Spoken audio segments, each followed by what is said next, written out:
Okay, Castic Bowcraft here today.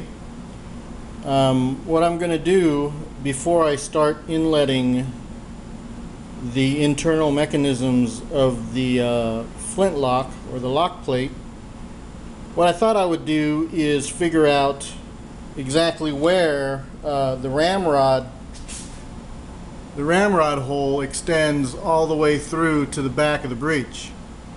And what I need to do is, sooner or later, I'm going to have to drill a forward bolt all the way through from one end to the other to help hold this lock in place, as well as hold the side plate in place as well. And what I want to make sure that happens is that when I drill the hole from one end to the other, that it doesn't hit the ramrod, because if it does, then the ramrod won't be able to go all the way through to where it needs to go, and I won't be able to load my gun because the ramrod will only go this far. Anyway, I'm going to put the camera down and then pull the lock out and show you what I did. Okay, so stand by. Okay, so I got the lock out, and basically what I did is, in addition to not hitting the ramrod channel when I drill that hole through, I got to make sure that I clear the mainspring as well.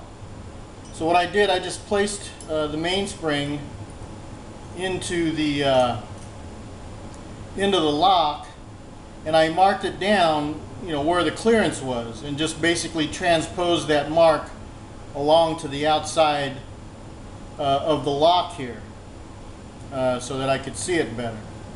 So I know that I have to go forward of this mainspring to drill the hole.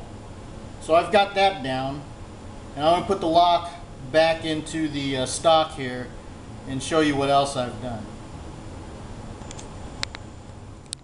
Okay, here we are. We're back again. And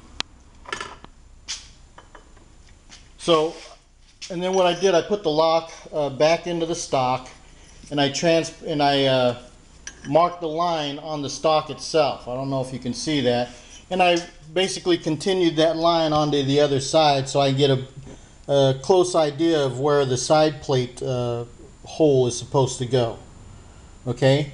So now my next thing was to figure out where the ramrod hole or the ramrod channel intersects these two, and make sure that when I drill this side hole here, that I don't hit it.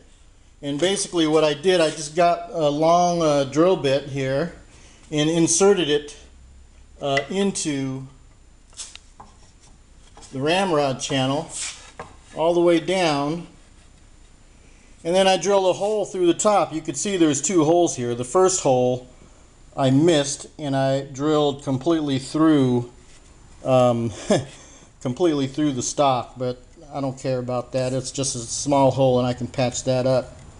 The trigger plate will probably, the trigger guard will probably cover that hole anyway. So I drilled another hole right here, and what I did was, when I drilled the hole, I just got this piece of coat hanger here and stuck it into the hole, and it basically told me when I hit the ramrod. Okay, right about there. So that tells me, at least for that gauge here, tells me where the top of that ramrod is going to hit as it travels through the ramrod hole. And basically what I did, I got my square here and marked, you can't see it there, but I got my square here and marked it where the clearance was for that. And then what I did, I just took it out and lined it up here, and that told me where the end of that stick there is where the ramrod travels through. So I have a good amount of room to drill my hole. It's really hard to do this one-handed. And that little red dot there I'll probably do it a little bit lower, but that little red dot is about where I'm going to be drilling my hole. I'll probably do it more towards the center of the end there, so because I know I have enough room. So that's how I figured out where I need to drill this hole. I also needed to gauge or measure the depth of the barrel channel, because even though I may have missed the ramrod hole, the ramrod channel, if I drill it too high, I might hit and interfere with the barrel as well. So I need to be able to clear the barrel and clear the ramrod hole and get my hole drilled in the middle of both of them. So I just basically did the same thing. I measured with my little gauge here the top of the ramrod channel. You can see my that bottom red mark there is even with the top of the rail, and then I just measured that to the top of this rail, and I could see that my ramrod or my barrel channel goes about that far. So my hole, you can see my red dot there, appears, if I would have drilled that, it would have gotten right into the barrel. So I need to be more down here towards the bottom here. This, where the end of this stick goes, is where the ramrod passes through. I'm holding it a little bit too low here. And then right here is where the barrel passes through. So my hole's got to be somewhere in the middle there. So that's what I need to do. Anyway, so there you go. All right, so I went ahead and marked the lines here. These blue lines, the one right here is where the barrel channel intersects, and this blue line right here is where the ramrod pushes through. So my hole has to be like right smack dab in the middle of those two lines. And like I said, it's kind of difficult to do this all with one hand while I'm videotaping, but so that's where my guidelines are, and that's how I measured where exactly it is I'm going to place my hole for the front lock bolt. Okay? And then I'm going to do the rear lock bolt here as well, and I'll show you how I figure that out.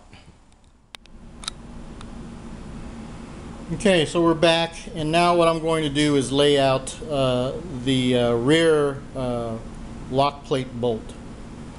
And basically what I did with that, since the bolt has to drill through the bolster and the lug of the breech plug, it's got to drill through that, as well as the side plate, as well as come through the other side and line up with the hole on this side plate here, or I guess the lock plate, and then has to come the hole through the side plate. And basically what I did with that is I marked off where that red mark right there is where the bolster ends, okay? And I just transposed that line up the stock, around, and down to the other side. That way it'll give me at least a general idea of where the hole needs to clear. But what I'm going to do is, before I can drill that hole, what I want to do is drill this hole and get this hole, this bolt inserted and lined up, so that I can pivot the side plate here to be in a better position to drill the hole for that. Okay, so